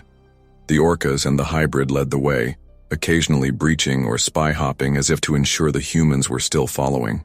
Mia continued to vocalize periodically, maintaining the connection. As the sun began to set, painting the sky in brilliant hues of orange and pink, the pod led them to a small, secluded cove. The water here was calm, protected from the winds by high cliffs on three sides. "They want us to stop here," Mia said, her voice filled with certainty. "Captain Johansson, who had been quietly managing the ship's operations throughout the journey, nodded. Anchoring the vessel now. All hands prepare for extended observation protocols. As the ship came to a stop, the hybrid approached closer than it ever had before. It surfaced just meters from the bow, its massive head rising out of the water. Mia found herself looking directly into its eye, an eye that seemed to hold depths of intelligence and emotion she was only beginning to understand. "Hello," she said softly, fighting the urge to reach out and touch the creature. "What are you trying to tell us?" The hybrid let out a series of clicks and whistles, more complex than anything they had recorded before. The orcas in the pod added their own vocalizations, creating a symphony of underwater sound. Dr. Eklund was beside herself with excitement. "This is incredible. The variety, the complexity of these vocalizations. It's like they're trying to tell us something specific, something important." As night fell, the team worked tirelessly, recording and analyzing every sound, every movement. The pod remained in the cove, seemingly content to stay close to the research vessel. In the early hours of the morning, as most of the team had retired to grab a few hours of sleep, Mia stood alone on the deck. The fjord was silent except for the occasional splash of water as one of the cetaceans surfaced to breathe. A soft step behind her made her turn. It was Eric, looking as tired but exhilarated as she felt. "Can't sleep?" he asked, moving to stand beside her at the railing. Mia shook her head. "Too wired." "Eric, do you ever wonder if we're doing the right thing? If we're not interfering too much in their lives?" Eric was quiet for a moment, his eyes on the calm waters of the cove. "I think about it all the time," he admitted. "But then I remember that day, a year ago, when you sang to them. When you made that first real connection. They chose to respond, Mia. They chose to communicate with us. I have to believe that means something." As if in response to his words, the hybrid surfaced nearby. In the pale moonlight, its mottled skin looked almost silvery. It let out a soft, almost musical sound. Without thinking, Mia began to hum in response. It wasn't one of their practiced sequences, but a spontaneous melody that seemed to rise from deep within her. To her amazement, the hybrid began to vocalize with her, their sounds intertwining in the night air. Eric stood silently, watching in awe as human and cetacean created a duet unlike anything ever heard before. As the impromptu song came to an end, he whispered, "I think that's your answer, Mia. Whatever doubts we might have, this is something special, something important." The rest of the night passed in a blur of activity as more members of the pod approached the ship, each seeming to want to add their voice to the ongoing communication. By dawn, Dr. Eklund was beside herself with excitement. The patterns we're seeing, the complexity of the vocalizations, it's beyond anything we've recorded before. It's going to take months to analyze all of this data. But I think we might be on the verge of a real breakthrough in understanding their language.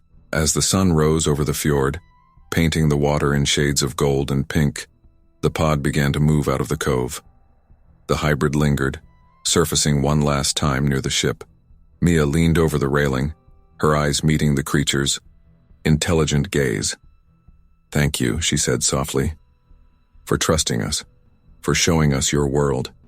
The hybrid let out a final haunting call before diving deep, its massive tail flukes rising out of the water in a farewell gesture, before disappearing beneath the waves. As the research vessel prepared to return to port, the team gathered. On deck, their faces a mix of exhaustion and exhilaration. "What do you think it all means?" Alex asked, scrolling through the thousands of photos he had taken over the night. Dr. Eklund shook her head, a smile playing on her lips. "I'm not sure yet, but I believe we've just witnessed something extraordinary. A genuine attempt at cross-species communication, perhaps even cultural exchange." Bjorn, who had been quietly observing throughout the night, spoke up. "In all my years on these waters, I never imagined I'd see anything like this. It's like they're inviting us into their world, showing us things we never knew to look for." Mia nodded, her eyes on the horizon where the pod had disappeared. "I think you're right, Bjorn. This isn't just about scientific discovery anymore. It's about building a relationship, a true connection with another intelligent species." As the ship turned towards home, Mia felt a profound sense of purpose settle over her. The journey that had begun with terror and confusion a year ago had transformed into something beautiful, something with the potential to change the way humans interacted with the ocean and its inhabitants. The hybrid and its pod were out there, swimming freely in the vast waters of the fjord. But they had chosen to make contact, to bridge the gap between their world and ours. As Mia looked out at the beauty of the Norwegian coast, she knew that their work was far from over. In fact, it felt like they were standing on the brink of a new frontier in interspecies communication and understanding. Whatever challenges lay ahead, whatever discoveries awaited them, Mia knew one thing for certain. The song of the sea, once a mystery, was slowly becoming a language they could understand, and in that understanding lay the promise of a future where humans and cetaceans could coexist in harmony, each learning from and enriching the other's world. As the research vessel made its way back to port, carrying with it a treasure trove of new data and experiences, Mia felt a surge of gratitude.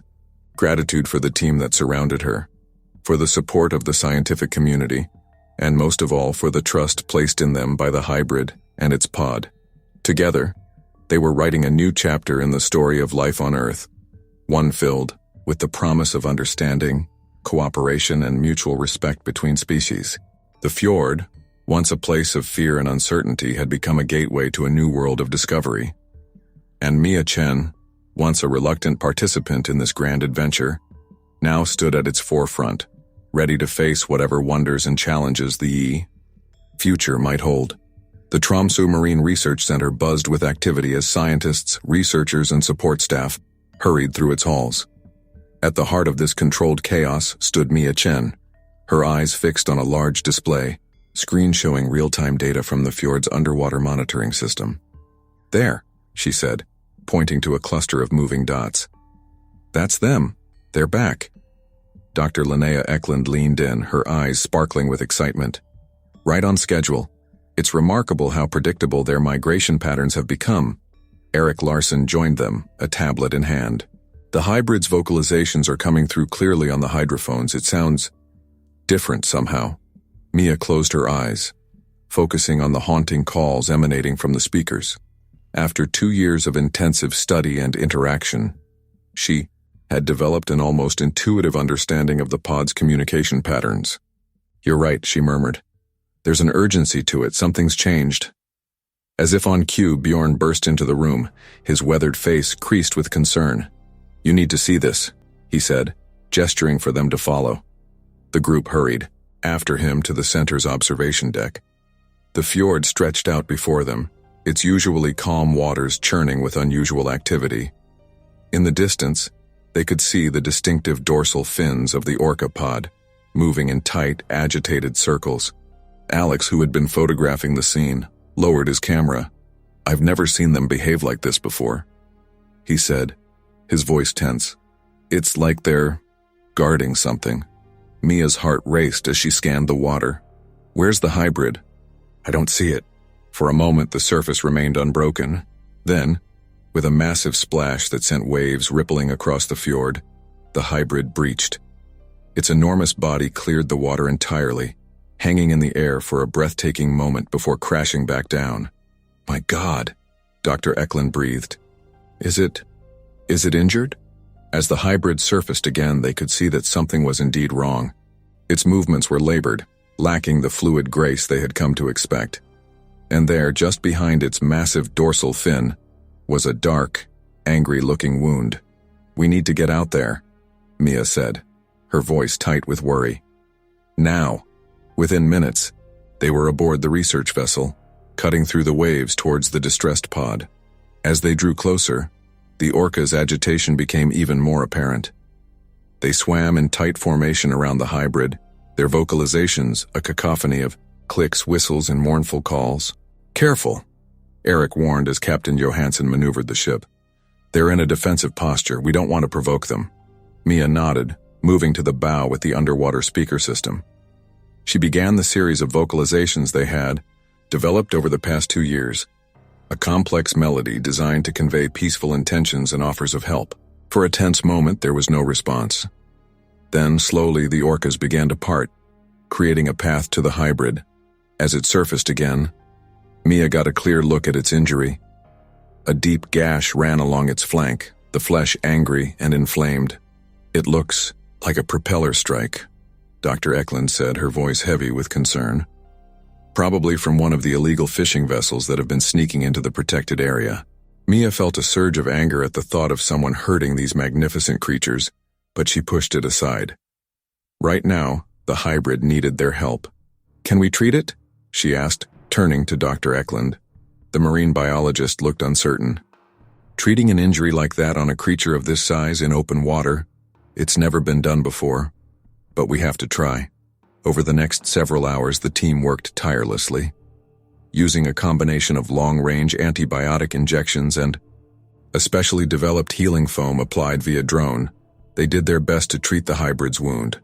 All the while, Mia maintained a constant stream of vocalizations, soothing the agitated pod and keeping the hybrid calm. As the sun began to set, casting long shadows across the fjord, Dr. Eklund finally stepped back, wiping sweat from her brow. "That's all we can do for now," she said. "The rest is up to it." Mia nodded, her throat raw from hours of vocalizing. She watched as the hybrid submerged, the orcas following close behind. "Will it be okay?" she asked softly.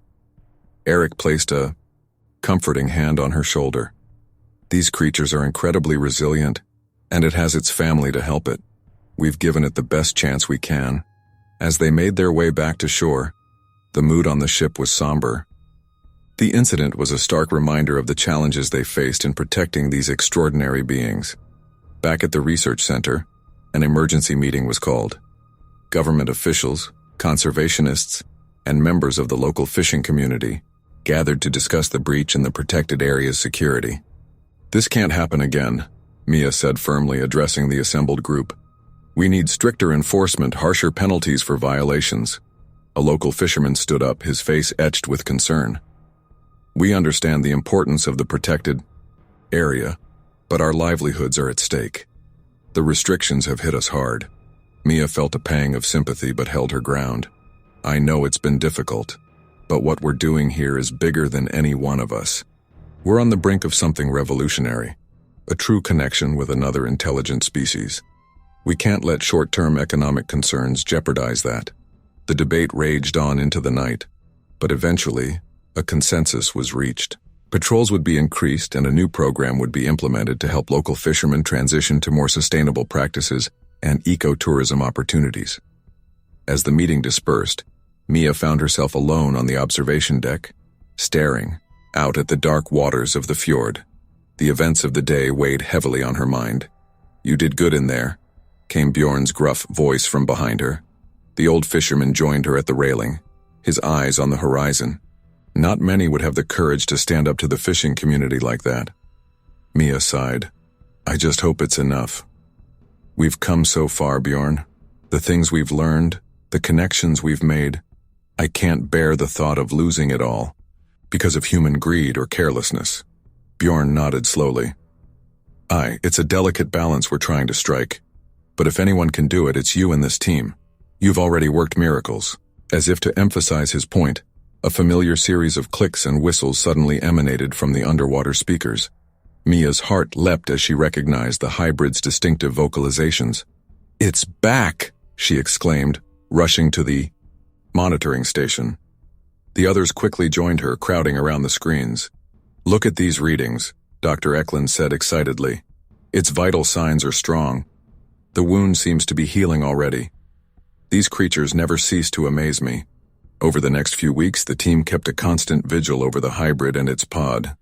Slowly but surely, the injured creature regained its strength. Its vocalizations, once weak and pained, returned to their full, haunting beauty.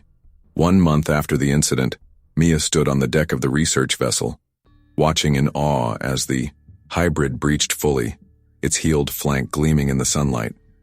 The orcas swam playful circles around it, their joy palpable even to the human observers. "It's like they're celebrating," Alex said, snapping photo after photo. Dr. Eklund nodded, her eyes shining with unshed tears. "They understand what happened. They know we helped. This changes everything." And indeed it did. The incident, traumatic as it had been, marked a turning point in their research. The level of trust displayed by the pod, allowing humans to approach and treat the injured hybrid, opened up new avenues of interaction and study. Over the following months, breakthroughs came in rapid succession. The team made significant strides in decoding the pod's complex language. They observed behaviors that suggested not just intelligence but a form of culture being passed down through generations. More incredibly, the hybrid and its pod began to initiate contact more frequently, often approaching the research center unprompted. It was as if, having recognized the humans as allies, they were now eager to bridge the gap between their worlds. On a crisp autumn morning, almost a year after the injury incident, Mia stood on the observation deck with Eric, watching the now familiar sight of the pod swimming in the fjord. "Do you ever wonder," Eric mused, "what they think of us, of all of this?" He gestured to the research center, the monitoring equipment, the boats. Mia smiled, her eyes on the graceful forms gliding through the water, all the time. "But then I remember that day when we treated the hybrid's wound. The trust they showed us, the intelligence in their eyes. I think they understand more than we give them credit for." As if in response to her words, the hybrid suddenly breached, its massive body arcing through the air in a spectacular display. As it crashed back into the water, Mia could have sworn she saw it turn its eye towards them, a flash of recognition in its gaze. "You know," Eric said softly, "when I was a kid, I used to dream about talking to animals, understanding them. I never imagined it could actually happen." Mia nodded, feeling a swell of emotion. "We're living that dream now, Eric, and who knows where it might lead. Maybe one day we'll be able to have actual conversations with them, learn about their history, their view of the world." Eric chuckled. Now that would be something. The stories they could tell. As they stood there watching the pod's graceful movements, Mia felt a profound sense of purpose wash over her. The journey that had begun with terror and confusion 3 years ago had transformed into something beautiful. Something with the potential to change the very nature of humanity's relationship with the ocean and its inhabitants. The hybrid and its pod were more than just subjects of study now. They were partners in a grand experiment, willing participants in a dialogue between species that had never before been possible. And Mia Chen, once a tourist seeking a simple adventure, now stood at the forefront of this revolutionary exchange.